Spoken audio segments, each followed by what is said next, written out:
ሰላም ጤና ይስጥልኝ ውድ የተራራው ሚዲያ ቤተሰቦች፣ ወደ ልዩ ፕሮግራማችን እንወስዳችኋለን። በዛሬው ልዩ ፕሮግራማችን የምንዳስሰው አርቲስት ቴዎድሮስ ካሳሁን ወይም ቴዲ አፍሮ ይሆናል። ሰሞኑን አርቲስት ቴዎድሮስ ካሳሁን ኢትዮጵያ ላይ የተከናወነ ያለውን የዘር ጭፍጨፋና ሃይማኖት ተኮር ጥቃት ተከትሎም መግለጫ መስጠቱ ይታወቃል። አርቲስት ቴዎድሮስ ካሳሁን ፍትህ በግፍ ለሚገደሉ ወገኖቻችንና ትኩረት ለተነፈጋቸው ቤተሰቦቻቸው ማለቱን ተከትሎም ከበርካታ የብልጽግና አክቲቪስቶች ዘንድ ትችት ሲቀርብበት ተስተውሏል። ለነገሩ በኢትዮጵያ የፖለቲካ ምህዳር ውስጥ ለሰብአዊነት መቆርቆር ኋላ ቀርነት እስከሚመስል ድረስ ብዙዎች ከመንቀፍም አልፈው ማውገዝና ይሰቀል የሚሉ መልእክቶችም ሲያስተውሉ የተለመደ ሆኗል። የኢትዮጵያ ሕዝብም ጆሮ ዳባ ልበስ በማለት ሕዝብ ሲጨፈጨፍ እንኳን ምን ያክል ሰው ሞተ ከማለቶች ለሞተው ሰው ማዘን መጸለይ ካቆመም ሰነባብቷል። ይሁን እንጂ ነገሩ ዋል እያደረ ከመምጣቱም የተነሳ የኢትዮጵያ ሕዝብ ተላምዶት ከሞት ጋር አብሮ እየኖረ እንደሆነ ይታወቃል። በዛሬው ልዩ ፕሮግራማችንም ለመሆኑ ቴዎድሮስ ካሳሁን ወይም ቴዲ አፍሮ ማን ነው? ከዚህ ቀደም በበርካታ ሙዚቃዎቹና በበጎ አድራጎቱ የምናውቀው ቴዎድሮስ ካሳሁን ትክክለኛ ማንነቱ ማን ነው የሚለውን በሙሉ የምንዳስላችሁ ይሆናል። ቴዲ አፍሮ ትክክለኛ ስሙ ቴዎድሮስ ካሳሁን ሲሆን የተወለደው ሐምሌ 7 ቀን በአዲስ አበባ ኳስ ሜዳ በተባለው ሰፈር ሲሆን ወላጆቹ ለኪነ ጥበብ ቅርበት ያላቸው ባለሙያዎች ናቸው። አባቱ አቶ ካሳሁን ገርማሞና እናቱ ደግሞ ወይዘሮ ጥላይ አራጌ ይባላሉ። አቶ ካሳሁን ገርማሞ ታዋቂ ጋዜጠኛ፣ የዘፈን ግጥም ደራሲና የመድረክ መሪ የነበሩ ናቸው። ሙዚቃ ህይወት የተሰኘው ዘፈኑን መታሰቢያ አድርጎም ሰርቶላቸዋል። እናቱ ወይዘሮ ጥላይ ደግሞ ፕሮፌሽናል ዳንሰኛ ናቸው።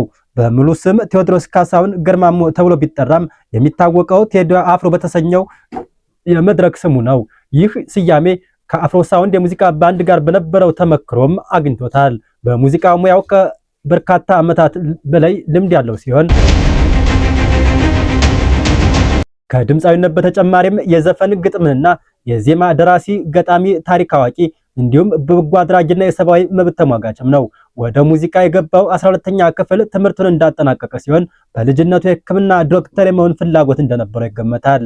ከሙዚቃ መሳሪያዎችም ኪቦርድን ከመጫወቱም በላይ የተለያዩ አኩስቲክ የሙዚቃ መሳሪያዎችን በመጫወት በመድረክ ላይ ባንዶቹን አጅቦ የመስራት ልዩ ተሰጥኦም አለው። በአልበሞቹ ከፍተኛ ሽያጭ በማስመዝገብ በመላው ዓለም በርካታ ኮንሰርቶች በመስራት በሀገር ውስጥ በሚሰራቸው ኮንሰርቶች ከፍተኛ ታዳሚ በማግኘት እንዲሁም በሙዚቃ ኢንዱስትሪው ከፍተኛ ተከፋይ በመሆን ግንባር ቀደም ተጠቃሽ ነው። ትልልቅ ዓለም አቀፍ ሚዲያዎችም የአፍሪካ ሬጌ ሙዚቃ ንጉስ እያሉም ያሞካሹታል። በእንግሊዙ ቢቢሲ፣ በቻይናው ሲሲቲቪ፣ በአሜሪካ ዋሽንግተን ፖስት ሙዚቃ ስኬት ላይ ሰፋ ያሉ ዘገባዎችም ተሰርተውለታል። በአፍሪካ በተለይ በምስራቅ አፍሪካ ተጽዕኖ ፈጣሪነቱና በሬጌ የሙዚቃ ስልት ምርጥ ስራዎች ካሏቸው ሙዚቀኞች ተርታም ይሰለፋል። ከትዳር አጋሩ አምለሰት ሙጬ ጋር ለመጀመሪያ ጊዜም የተዋወቁት የሜካፕ አርቲስት ሆኖ በሰራቸው አጋጣሚዎች ሲሆን ከጋብቻቸው በፊት ያሰርላት የቃል ኪዳን ቀለበትም 750 ሺህ ብር እንደሚያወጣ ተወስኗል። አምለሰት በወይዘሪት ኢትዮጵያ የቁንጅና ውድድር አሸናፊ የነበረች ሲሆን በአዲስ አድማስ ጋዜጣ ላይ የኮሌጅ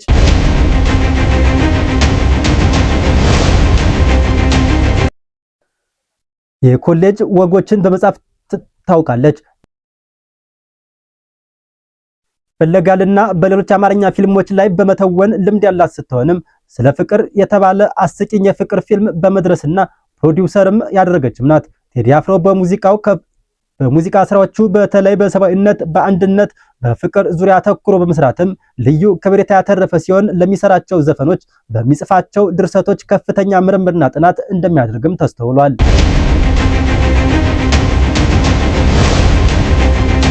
እያንዳንዱ ሙዚቃ አልበሙ ታሪክ ቀመስና ለታላላቅ ሰዎች መታሰቢያ የሆኑ የሙዚቃ ስራዎችም የሰራ ነው። ለምሳሌም ለአፄ ኃይለ ሥላሴ፣ ለጃማይካዊው ሬጌ ኮከብ ቦብ ማርሊ፣ ለታዋቂው አትሌት ኃይሌ ገብረስላሴ እንዲሁም ለቀነኒሳ በቀለ እና ለአፄ ምኒልክ እንዲሁም ለጎንደር መዝፈኑ ይታወቃል። ፍቅር ያሸንፋል በሚለው መርሁ ይታወቃል። ከሙዚቃው ባሻገር የግጥም መጽሐፍ ለህትመት ማብቃት ችሏል። የሎሬት ጸጋዬ ገብረመድህን የልብ አድናቂ ሲሆን የስነ ጽሑፍ ችሎታውን አስተሳሰቤን እየቀየሩ ናቸው በማለትም በአንድ ወቅት ምስክርነቱን ሰጥቷል። ጥቁር ሰው በሚለው አልበሙ ይህ አድናቆቱን የሚያረጋግጥ መንገድ በባለቅኔው የግጥም ንባብ በመታጀብ ምርጥ ሙዚቃም እንደሰራ ይታወቃል።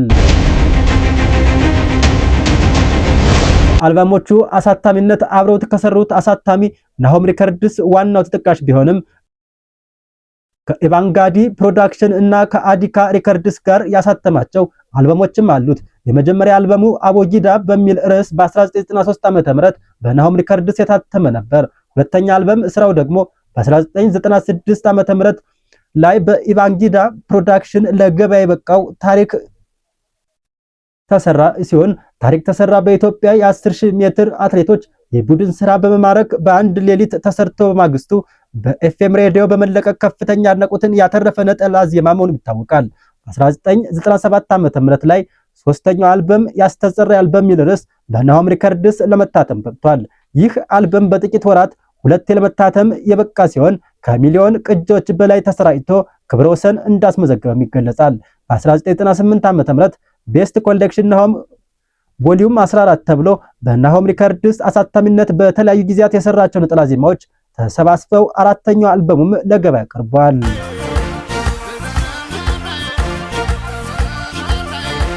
ሌላው ጥቁር ሰው በሚል በአዲካ ሪከርድስ አሳታሚነት ለገበያ ያቀረበው አልበሙ ነው።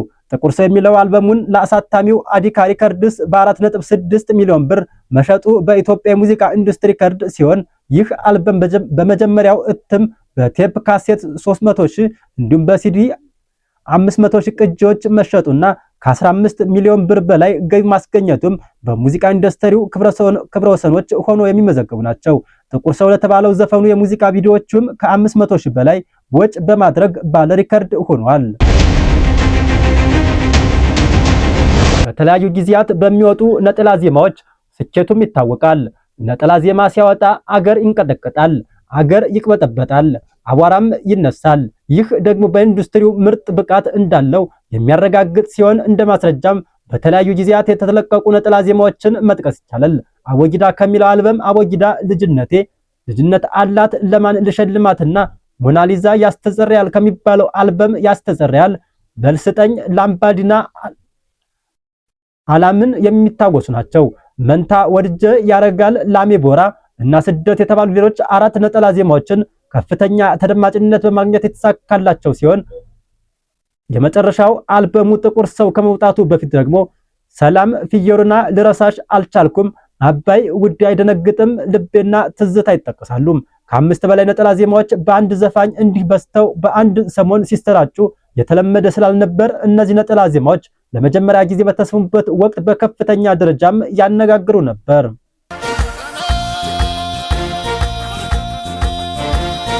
በደረጃና ኮርኩም አፍሪካ ደግሞ እጅግ በጣም የተሳካላቸው ነጠላ ዜማዎች እንደሆኑም ይታወቃል።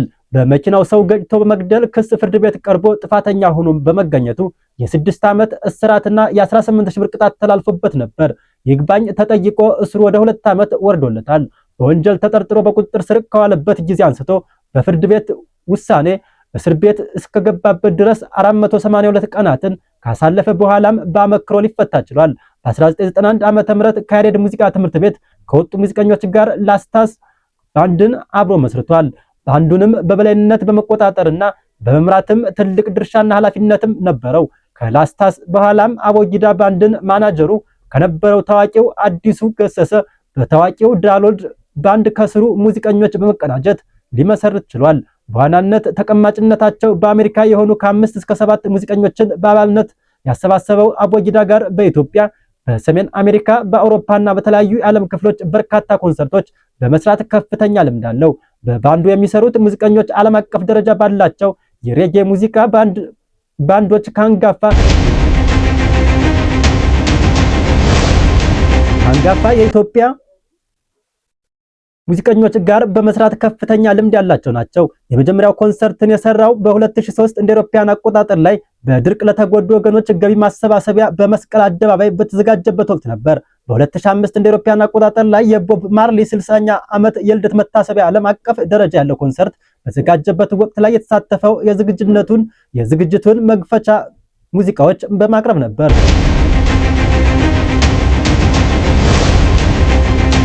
ከሀገር ውጭ በመላው ዓለም በአፍሪካ፣ በአውሮፓ፣ በሰሜን አሜሪካ፣ በአውስትራሊያ እና በመካከለኛው ምስራቅ በመዘዋወር በ40 ትልልቅ ከተሞች ኮንሰርቶችን አቅርቧል። በተለይ ከ2006 እንደ አውሮፓውያን አቆጣጠር ላይ ለ10 ወራት በቆየና ወደ ሀገር ቤት በሚል ስያሜ የኮንሰርት ዝግጅቱን የዓለም ከተሞች ማካለሉም ይገለጻል። በ2009 እንደ አውሮፓውያን አቆጣጠር ላይ ከእስር ከተፈታ በኋላ ለመጀመሪያ ጊዜ በአዲስ አበባ ስታዲየም በተዘጋጀ ኮንሰርት ሙዚቃዎቹን ሲያቀርብ ከ60 ሺህ በላይ ታዳሚዎችን አግኝቷል።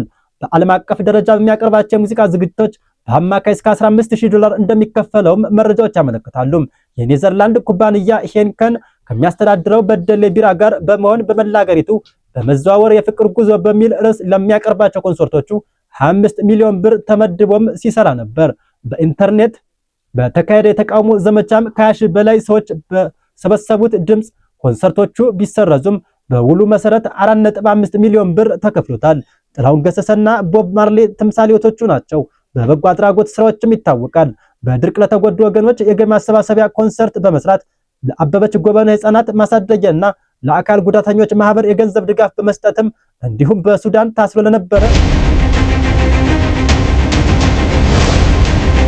ኤርትራዊ ዋስትና 700 ሺህ ብር ለዋስትና በመክፈል የሰራቸው ተግባራት ይጠቀሳሉ። በኢትዮጵያ የሙዚቃ ታሪክ በህይወት እያለ መጽሐፍ የተዘጋጀለት ብቸኛው ድምፃዊም ነው። የቴዲ አፍሮ ታላቅ ሚስጥር በሚል ርዕስ የህይወት ታሪኩን በሚዳስስ መጽሐፍት ያዘጋጀው አቤል ዘነበ የተባለ ጸሐፊ ሲሆን አብዮተኛው ሙዚቃ ብሎታል።